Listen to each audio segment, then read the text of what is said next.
Joseph Murphy का जन्म 20 मई 1898 को काउंटी ऑफ कॉफ, आयरलैंड के एक छोटे से कस्बे में हुआ था। उनके पिता डेनिस मर्फी एक जेजुइट संस्था नेशनल स्कूल ऑफ आयरलैंड में कनिष्ठ पादरी और प्रोफेसर थे।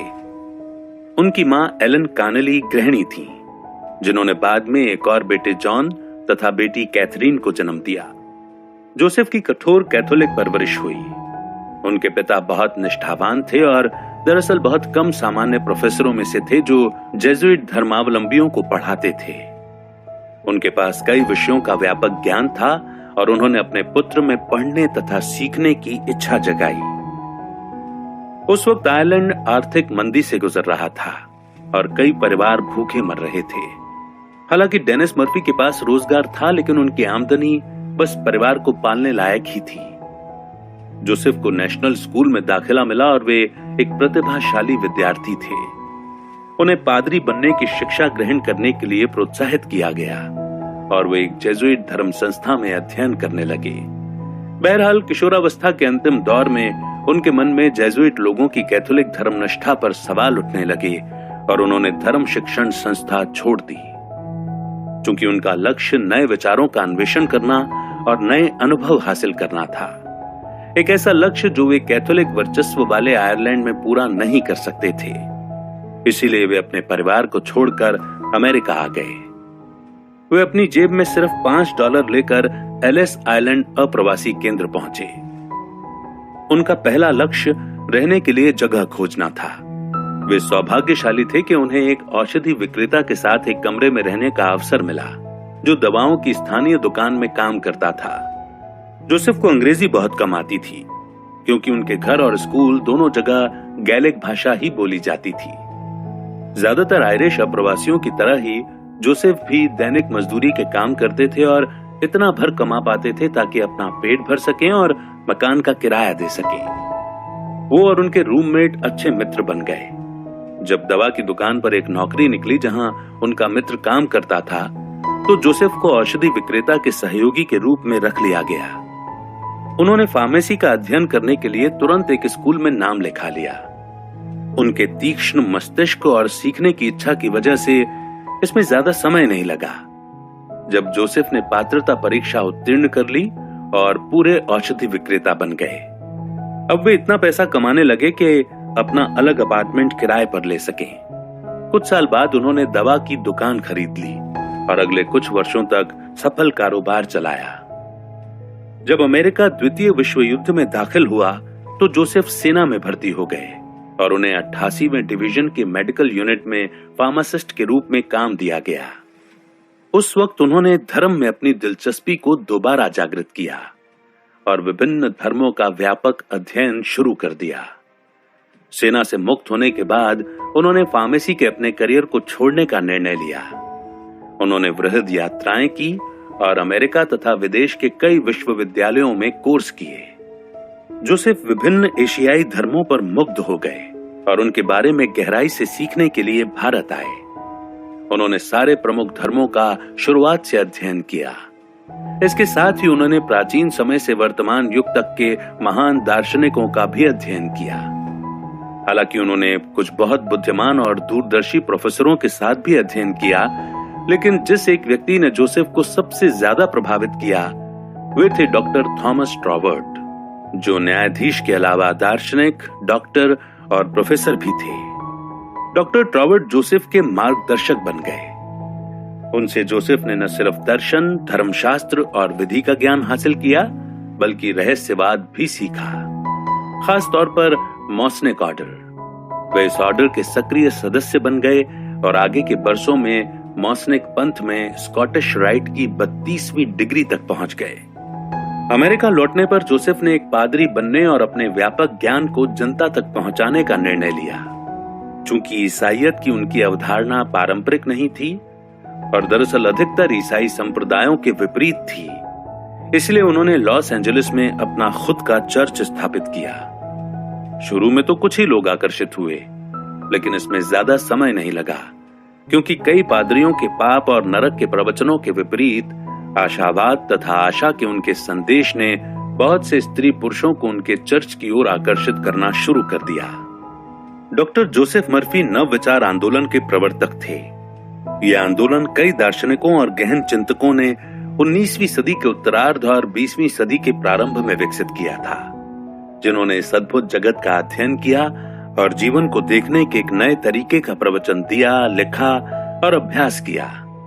हम जिस तरह से सोचते और जीते हैं, उसके प्रति एक अभौतिक, आध्यात्मिक और व्यवहारिक नीति को मिलाकर उन्होंने मनचाही चीज को हासिल करने का एक रहस्य खोजा। नव विचार आंदोलन के प्रवर्तकों ने जीने का एक नया विचार सिखाया, जो नए तरीके और अधिक आदर्श परिणाम देता है। इसके अनुसार हम में अपने जीवन को समृद्ध बनाने के लिए इसका इस्तेमाल करने की शक्ति है। हम ये सारी चीजें तभी कर सकते हैं जब हमें नियम मिल जाएं और हम उस नियम को समझ लें जिसे ईश्वर ने अतीत में पहेलियों में लिखा था। जाहिर है डॉक्टर मर्फी इस सकारात्मक संदेश को सिखाने वाले एकमात्र पादरी नहीं थे। द्वितीय विश्व युद्ध के बाद के दशकों में कई चर्च स्थापित और विकसित किए गए, जिनके पादरी और समुदाय के लोग नव विचार आंदोलन से प्रभावित थे।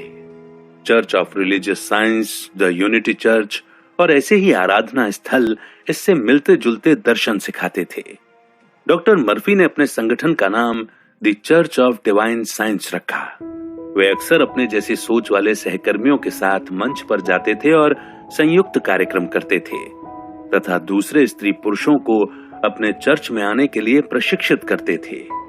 बाद के वर्षों में कई चर्च के संस्थापकों ने उनके साथ मिलकर the federation of divine science नामक संगठन बना लिया, जो सभी डिवाइन साइंस चर्चों के लिए छत्र के रूप में काम करता है। हर डिवाइन साइंस चर्च के लीडर अधिक शिक्षा पर जोर देते थे।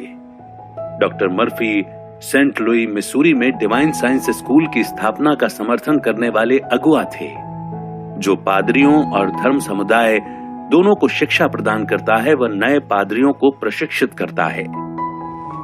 डिवाइन साइंस पादरियों की वार्षिक बैठक में सम्मिलित होना अनिवार्य था और डॉक्टर मर्फी उसमें प्रमुख वक्ता रहते थे। वे प्रतिभागियों को अध्ययन करने और सीखते रहने के लिए प्रोत्साहित करते थे, खासतौर पर अवचेतन मन के महत्व के बारे में। अगले कुछ वर्षों में मर्फी के स्थानीय चर्च ऑफ डिवाइन साइंस के सदस्यों की संख्या इतनी बढ़ गई कि इमारत छोटी पड़ने लगी। उन्होंने एक पूर्व movie theatre the Wilshire Ebell theatre को किराए पर लिया।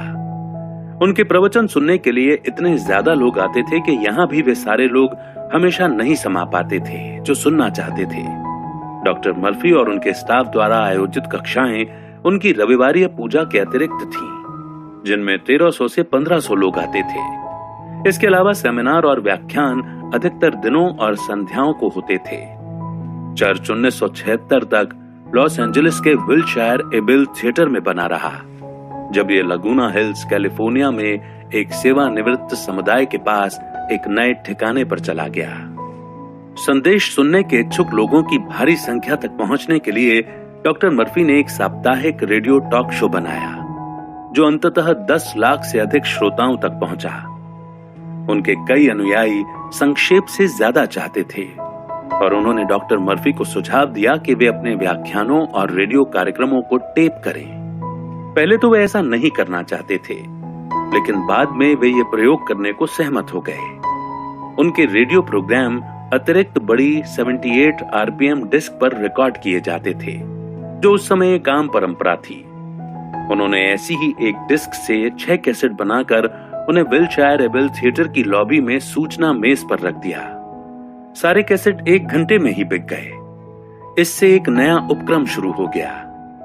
बाइबल के शब्दों की व्याख्या, अपने श्रोताओं को मनन, ध्यान और प्रार्थना की सामग्री प्रदान करने वाले उनके व्याख्यानों के टेप न सिर्फ उनके चर्च द्वारा बेचे जाते थे, बल्कि दूसरे चर्चों, बुक स्टोर व डाक द्वारा भी उपलब्ध थे। चर्च का विस्तार होने पर डॉक्टर मर्फी ने पेशेवर और प्रशासकीय कर्मचारियों का स्टाफ रखा, ताकि कई योजनाओं में वे उनकी मदद ले सकें और अपने शुरुआती पुस्तकों पर शोध करके उन्हें तैयार कर सकें। उनके स्टाफ की एक बहुत ही प्रभावी सदस्य उनकी प्रशासकीय सहयोगी डॉक्टर जीन राइट थी। ये कामकाजी संबंध जल्द ही रोमांस में बदल गया और उनका विवाह हो गया। एक आजीवन साझेदारी जिसने उन दोनों के जीवन को समृद्ध किया। उस वक्त यानी कि 1950 के दशक में आध्यात्मिक प्रेरणा वाली सामग्री के बड़े प्रकाशक बहुत कम थे।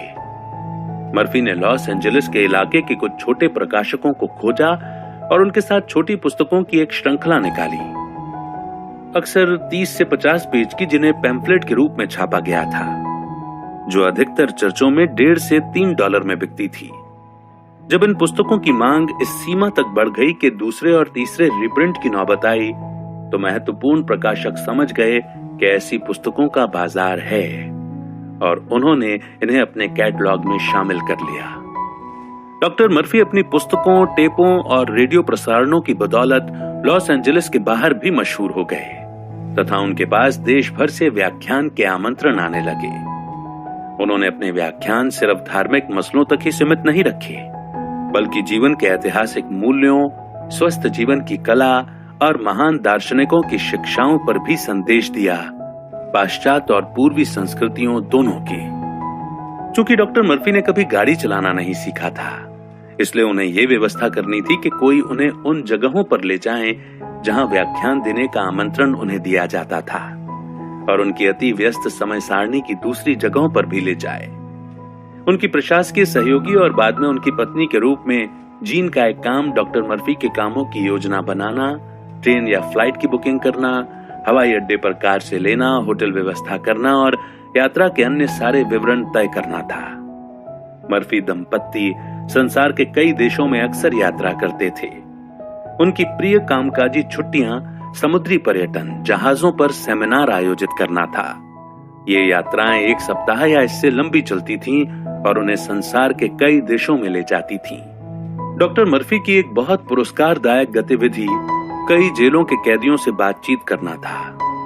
कई पूर्व अपराधियों ने उन्हें बरसों तक पत्र लिखे और बताया कि किस प्रकार उनके शब्दों ने उनके जीवन का कायाकल्प कर दिया और उन्हें आध्यात्मिक व सार्थक जीवन जीने के लिए प्रेरित किया। उन्होंने अमेरिका के अलावा यूरोप व एशिया के कई देशों की यात्राएं की। अपने व्याख्यानों में वे एक ईश्वर में विश्वास पर आधारित जीवन सिद्धांतों व अवचेतन मन की शक्ति को समझने के महत्व पर जोर देते थे। डॉक्टर मर्फी की पैम्फलेट के आकार की पुस्तकें इतनी लोकप्रिय थीं कि वे उन्हें अधिक विस्तृत और ज्यादा लंबी पुस्तकों में बदलने लगे। उनकी पत्नी ने हमें उनके लिखने के तरीके के बारे में बताया। उन्होंने बताया कि वे अपनी पांडुलिपियां एक तख्ती पर लिखते थे और अपनी पेंसिल या पेन इतना कसकर दबाते थे कि आप अगले पेज पर उसकी छाप से ही पूरा पेज पढ़ सकते थे। लिखते समय वे तंद्रा में नजर आते थे। उनकी लेखन शैली उनके ऑफिस में 4 से 6 घंटे तक बिना विचलित हुए लिखने की थी, जब तक कि वे रुक नहीं जाते थे और कहते थे कि आज के लिए काफी हो गया। हर दिन एक जैसा रहता था। उन्होंने जो शुरू किया था उसे पूरा करने के लिए वे अगली सुबह से पहले कभी दोबारा ऑफिस नहीं जाते थे। जब वे काम करते थे तब कोई भोजन या पेय नहीं लेते थे। वे अपने विचारों और पुस्तकों के विशाल संग्रह के साथ अकेले रहते थे, जिनसे वे समय समय पर संदर्भ देखते थे। उनकी पत्नी उन्हें आगंतुकों और फोन कॉल से बचाती थी तथा चर्च व अन्य गतिविधियों को सुचारू रूप से चलाती रहती थी। डॉक्टर मर्फी हमेशा उन मुद्दों पर चर्चा करने और उन बिंदुओं को समझाने के एक सरल तरीके की तलाश कर रहे थे जो विस्तार से बताएं कि ये व्यक्ति को कैसे प्रभावित करता है। उन्होंने अपने कुछ व्याख्यान कैसेट, रिकॉर्ड या सीडी पर पेश करने का चुनाव किया। जब ये प्रौद्योगिकियां विकसित हुईं और ऑडियो के क्षेत्र में नए तरीके उभरे। सीडी और कैसेट का उनका पूरा काम वे साधन हैं जिनका इस्तेमाल अधिकतर समस्याओं के लिए किया जा सकता है जो जीवन में इंसान के सामने आती हैं। इरादे के अनुसार लक्ष्य हासिल करने के ये तरीके समय के इम्तिहान में खरे उतरे हैं। उनकी बुनियादी विषय वस्तु ये है कि समस्या का समाधान इंसान के भीतर निहित है। बाहरी तत्व किसी की सोच नहीं बदल सकते, यानी आपका मन आपका खुद का है। बेहतर जीवन जीने के लिए आपको बाहरी परिस्थितियों को नहीं बल्कि अपने मन को बदलना होगा। आप अपनी खुद की तकदीर बनाते हैं। परिवर्तन की शक्ति आपके मन में है और अपने अवचेतन मन का इस्तेमाल करके आप बेहतरी के ये परिवर्तन कर सकते हैं। डॉक्टर मर्फी ने 30 से अधिक पुस्तकें लिखी हैं। उनकी सबसे मशहूर पुस्तक the power of subconscious mind 1963 में प्रकाशित हुई और तुरंत बेस्ट सेलर बन गई। इसे सर्वश्रेष्ठ स्व सहायता पुस्तकों में से एक करार दिया गया। इसकी लाखों प्रतियां बिक चुकी हैं और अब भी पूरे संसार में बिक रही हैं। उनकी कुछ अन्य बेस्ट सेलिंग पुस्तकों में शामिल थी telepsychics, the magic power of perfect living, the amazing laws of cosmic mind, secrets of the I Ching, the miracle of mind dynamics, infinity power to be rich और the cosmic power within you. Doctor Murphy का देहांत दिसंबर 1981 में हो गया और इसके बाद उनकी पत्नी डॉक्टर जीन मर्फी ने उनकी विरासत को जारी रखा। 1986 में उन्होंने एक व्याख्यान में अपने स्वर्गीय पति का उदाहरण देते हुए उनके दर्शन को दोहराया। मैं पुरुषों और स्त्रियों को उनका दैवीय उद्गम बताना चाहता हूं और उनके भीतर मौजूद शक्तियों के बारे में भी। मैं ये जानकारी देना चाहता हूं कि यह शक्ति उनके भीतर है और वे अपने खुद के सहायक हैं और अपनी मुक्ति हासिल करने में खुद सक्षम हैं। यही बाइबल का संदेश है और आज हमारी 90% दुविधा इस कारण है क्योंकि हमने बाइबल के जीवन बदलने वाले सत्यों की गलत शाब्दिक व्याख्या कर ली है। मैं बहुसंख्यक लोगों, सड़क के आदमी को, उस औरत को जो कर्तव्य के बोझ से दबी जा रही है और अपने गुणों तथा योग्यताओं को दमित कर रही है, उन तक पहुंचना चाहता हूं। मैं हर अवस्था या चेतना के स्तर पर मौजूद दूसरे लोगों की मदद करना चाहता हूं ताकि वे मन के चमत्कार सीखें। उन्होंने अपने पति के बारे में कहा कि वे व्यवहारिक सन्यासी थे। उनमें विद्वान की बौद्धिकता थी, सफल प्रबंधक का दिमाग था, कवि का हृदय था। उनका संदेश सार रूप में यह था, आप सम्राट हैं, अपने संसार के शासक हैं, क्योंकि आप ईश्वर के साथ एक हैं।